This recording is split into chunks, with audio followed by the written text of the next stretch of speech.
All right, so Gervon Dexter, first I want to ask how you spend your off season. Ever since the season ends in January, what do those first couple months look like? The first couple months is taking some time to recover, kind of get my body right, spend a little time with my kids, and just taking some time off, you know what I mean, and then again, almost get right back to it. So Yeah, how do you like listen to your body and know when's the right time to be like, all right, it's time to get back in football shape, knowing that you have a new head coach coming in? Right. I mean, obviously, just like the circumstance that we're in now is a little different because we, you know, like you said, we got a new coaching staff. So I think this year is going to be a little more.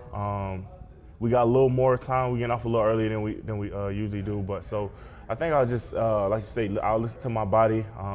I'm the type of guy that I don't like, you know what I mean, sitting around at all. So I'll always be doing something football related, even if you know what I mean, if it's like just sitting there stretching or something like that, it'll always be something football related. So You were named multiple times by your teammates as a leader because you were the guy that texted everyone and got them down to Florida to start working out. And to hear that from someone like Grady Jarrett, I think we're all like, it was like a pleasant surprise to hear that you were the one to organize that. What was the genesis of trying to bring everyone together and go and work out together?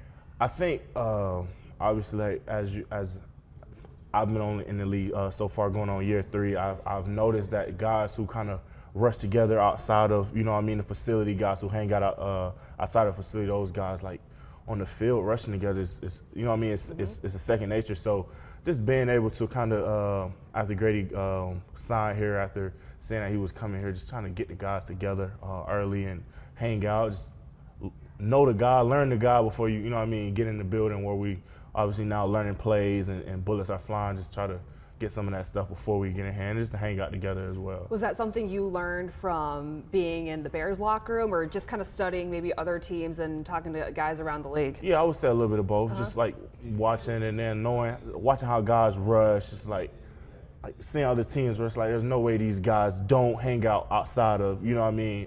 So after seeing that and then feeling that, and then like even for me, I looked at it as like seeing Grady Jarrett, like I want to get some of that knowledge right away, you know what I mean? So I didn't want to wait till two more weeks to OTA start. I wanted to get some of that knowledge right away, so a little bit of that as well. So what's the knowledge you instantly asked Grady Jarrett for? Man, I'm still asking, honestly, but great resource. Right, 100%. Just some of the stuff. Grady has hit every, you know what I mean, goal that I have on my list so far. He's still knocking them off as well. But just to see, just to have a guy like that, not only in the locker room but right beside me. Come on in. What you got for me, Reek? What you got? You gotta ask questions. It's not on, so you gotta speak up. But yeah, just. Tyrique Stevenson here. How y'all doing today? No, it needs no introduction, right? Right. I just wanted to give Dex the platform to let y'all know what's going down this year with the Big 9-9.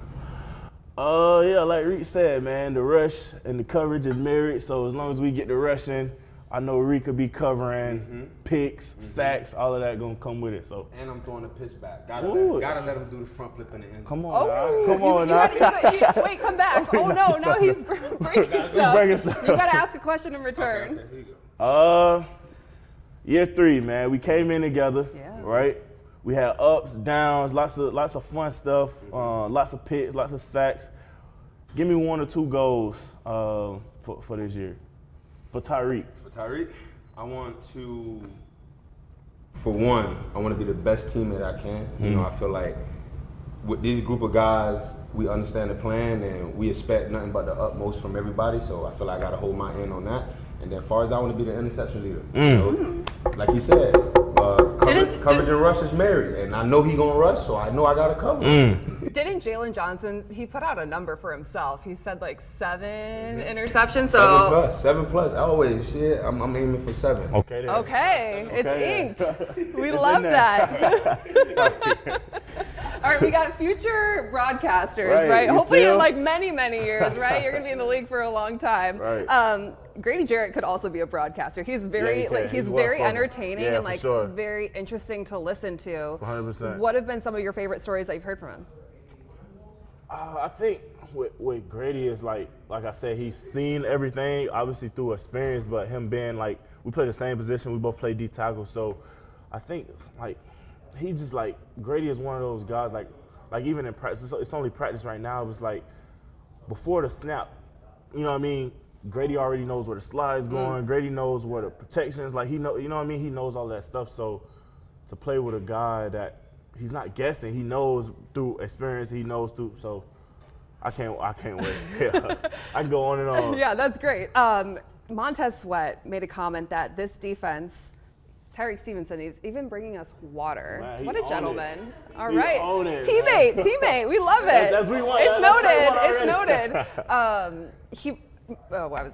I'm like, there's a million things going on. Montez Sweat said this defense is more complex than it was with the past staff that was here. Do you feel that way? How do you, as you're learning this, I don't want to say compare it, but he made it seem like it's just maybe harder for offenses to read. But It is, yeah. So it's a variety of different things. It's not just like it's not simple at all. Like it's not like I think Coach Da he switches it up a lot. Like he's gonna throw different things at obviously the offense that they think they've seen, and it's not what they they thought. So it's definitely a lot different.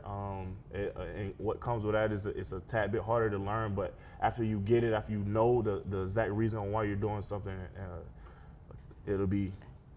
So is that something that you feel like maybe the defense fell short in last year? Like it was maybe too predictable?